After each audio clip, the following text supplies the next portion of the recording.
Welcome to Authors Alcove for Fantasy Writers. This is episode 46 of the Story Savvy series, where Rebecca, a developmental editor with Heartbound Editing, is helping me self edit my good story into a great one. If you haven't already, I encourage you to like and subscribe to the podcast. You can also join the Authors Alcove community on Patreon or check out the membership site at authorsalcove.com. And if you are currently in the need of a self or a developmental editor, you can go over to heartboundediting.com.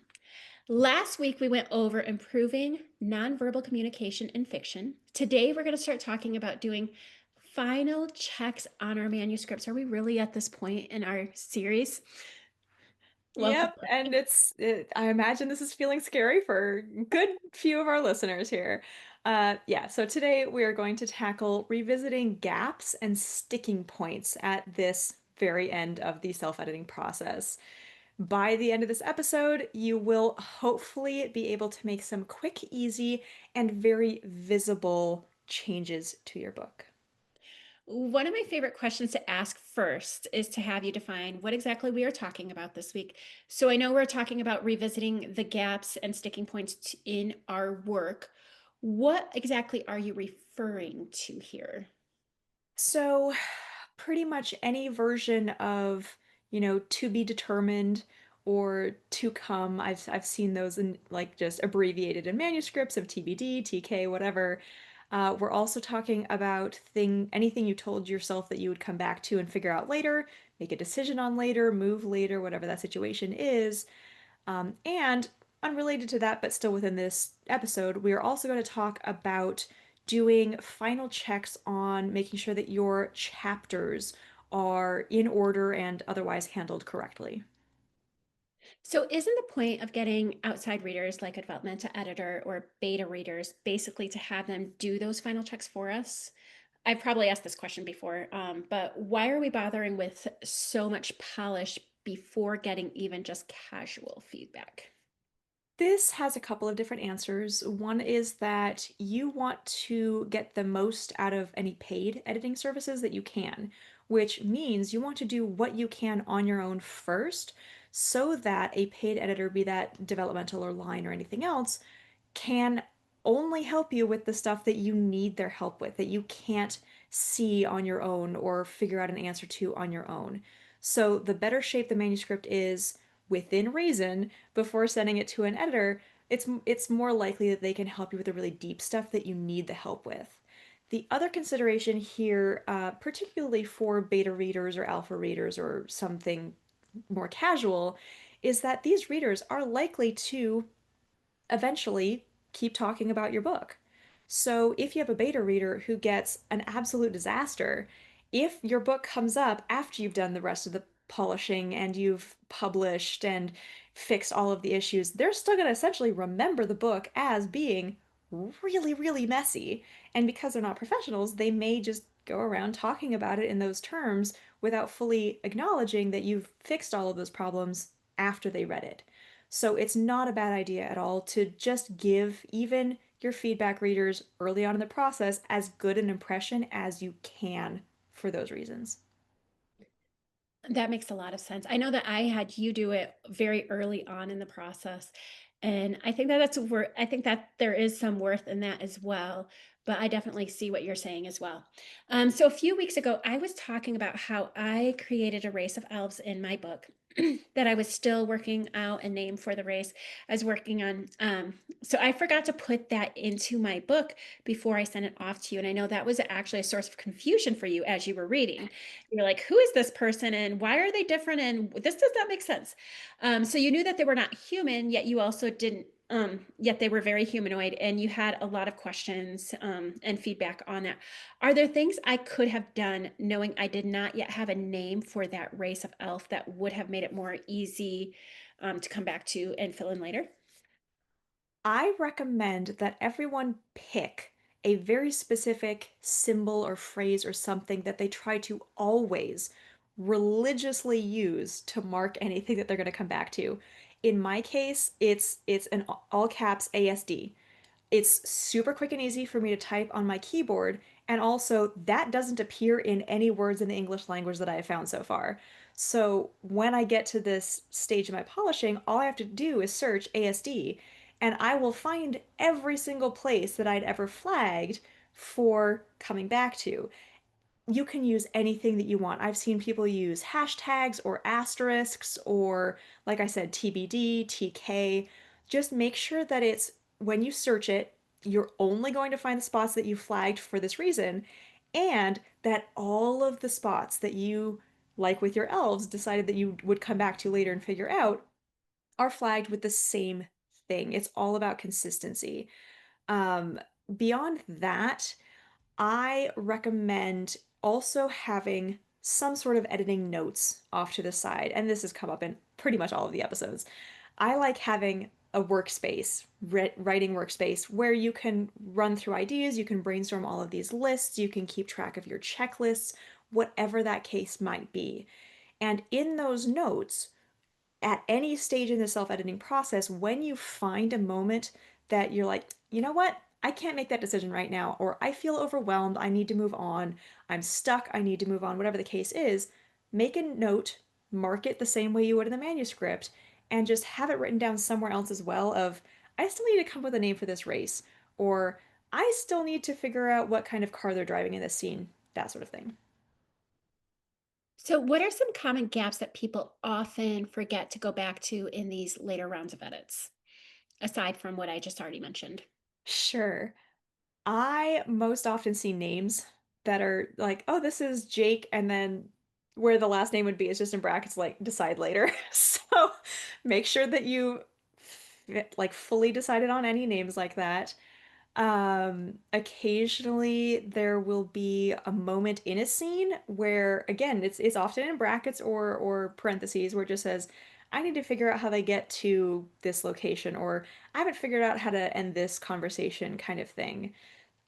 That's really the most common that I've seen, but it's a very individual sort of question because each individual writer is going to have their own strengths and weaknesses, and they're going to have their own individual things where they are really confident making certain decisions. I know authors who, like, they have names, really cool, unique, inventive names for their entire cast before they ever start writing.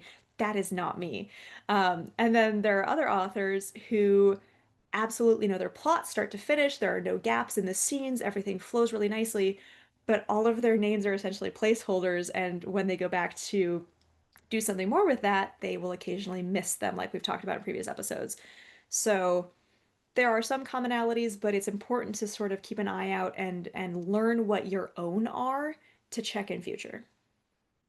So what if I know there's a certain thing I still haven't decided on, like like I had just described a couple questions ago, which I just can't make up my mind about before getting an editor or beta reader. So I have not yet filled it out. How should I handle that next time?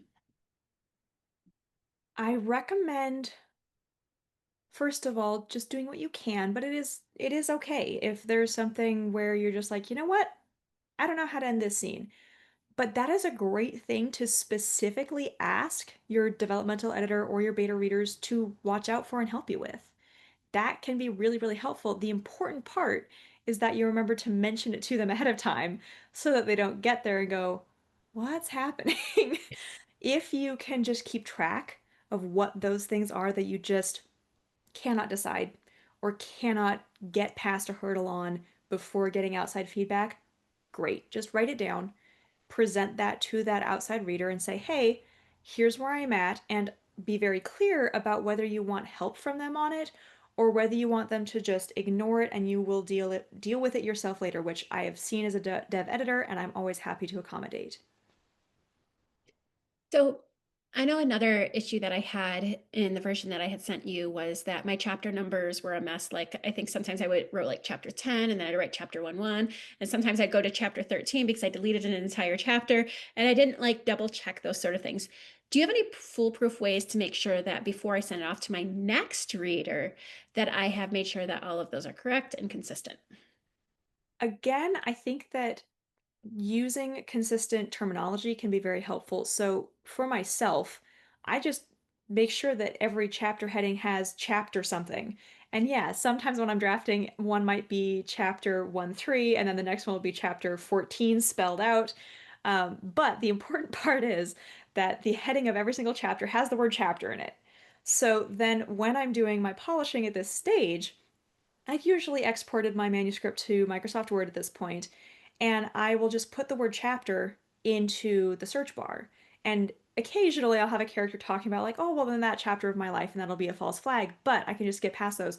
And I go through, just clicking through, and I make sure, just visually, does this look right and is it in order? So I will put chapter in there and I'll click next. Okay, chapter one, spelled out. Perfect. Next. Chapter 2 spelled out. And I just click through, visually checking and like counting up 1, 2, 3, 4, 5 in my head. And I'll usually do that twice because the first time I'm looking for whether I'm using numerals or spelling it out. Um, and sometimes if I'll leave like, oh, this chapter is this many word counts and I need to delete that.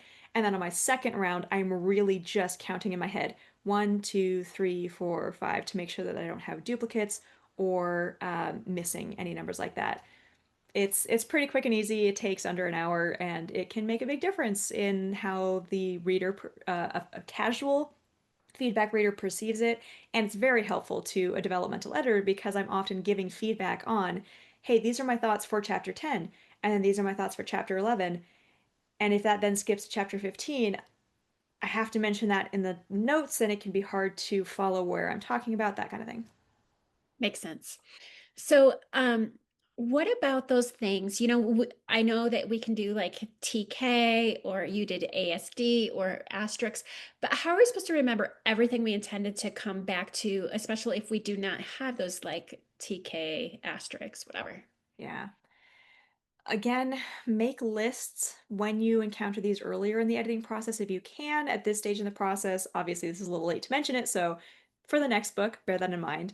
But also, you can just reread through whatever editing notes you already have from earlier stages in this process and just see if something jogs your memory of, all right, well, I've got a note here about how they sail from this continent to the other one.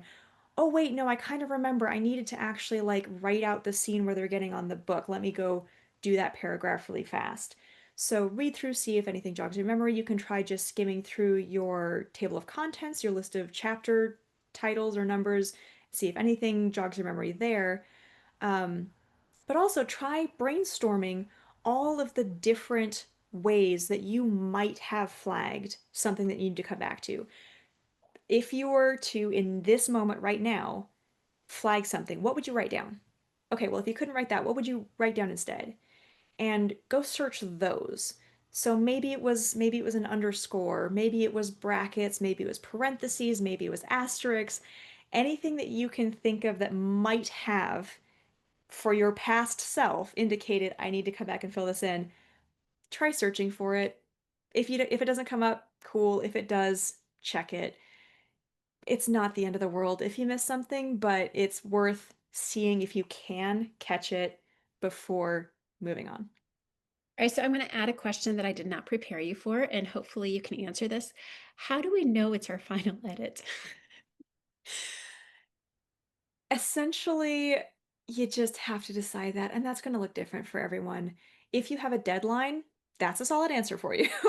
If you know you need to hand off your manuscript to a dev editor or a line editor, beta readers, whoever, by a certain date, whatever edit you get to with the minimum amount of time left is your final edit.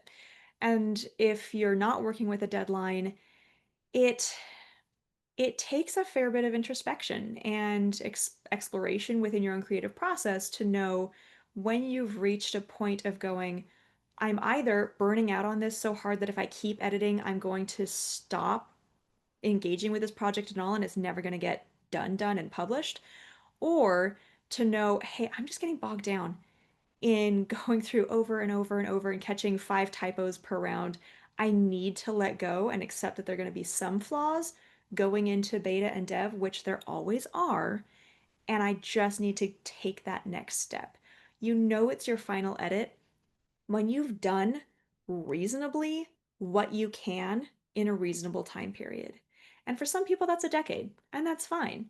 For me, that tends to be I give myself, 1 to 3 months for self editing but I'm a dev editor. I'm experienced. I know what I'm doing. That's not going to be the case for everyone. So I recommend if you're asking yourself, how do I know this is my final edit?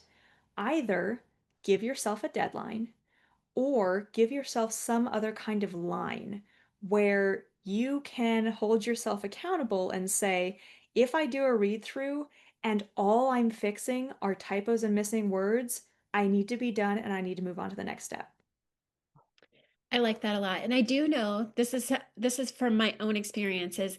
I like giving myself a deadline, like hiring you and deciding, okay, you are looking over it. And I remember like I had three types of edits I wanted to do, and I only was able to get through it 1.5 times. I wasn't able to get to the end, all the way through the end before sending. And I had considered saying, hey, I'm going to hold off. But I'm actually glad I didn't. And I think that's something that's worth sharing just because, like, sometimes good enough is good enough before you send it off to somebody. And I think, like it is nice to have as polished as possible. But oftentimes when it's not as polished as possible, especially if you're sending it to somebody who's like a developmental editor as opposed to like a casual reader, I think there's a little bit more safety in just being like, okay, it's good enough. I'm Absolutely. I'm doing it. Anyway, so wrapping up, I have one last question for you. What if we really don't feel ready for final checks in general, or these specifically, like we aren't ready to be done or still have more to get through? Then the pacing of this series or the time frame in which you watched it isn't right for you, and that's fine. I structured this series as carefully as I could so that we're getting to the right topics in the right order, at least from my experience and from the authors that I have spoken to specifically on this topic of self-editing process. If that's not holding true for you, that's fine. Just write down what you feel still needs to be done.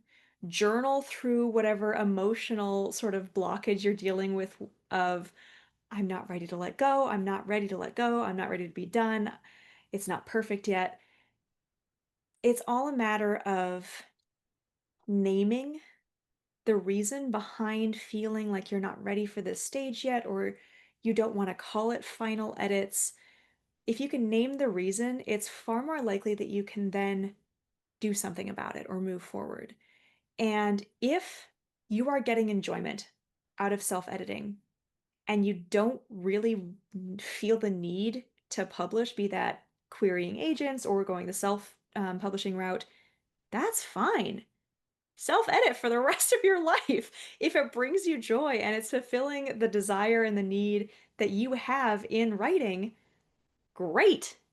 If you do want to sort of have more of a production kind of mindset around it and get the book out there, have publication, share it with your friends, whatever, setting those deadlines can be helpful. And if you're coming up on a deadline and you're looking at your your book and going, this doesn't feel like a final edit, I'm not ready for this, take a breath. And like we talked about in the mental health episode in this series, maybe you need to move that deadline. Or maybe you need to accept that, like you just said, good enough can be good enough and move forward. It's entirely up to you as the individual which option before you feels like the right one at a given moment. Well, thank you so much for your insights. It has, as always, helped me so much.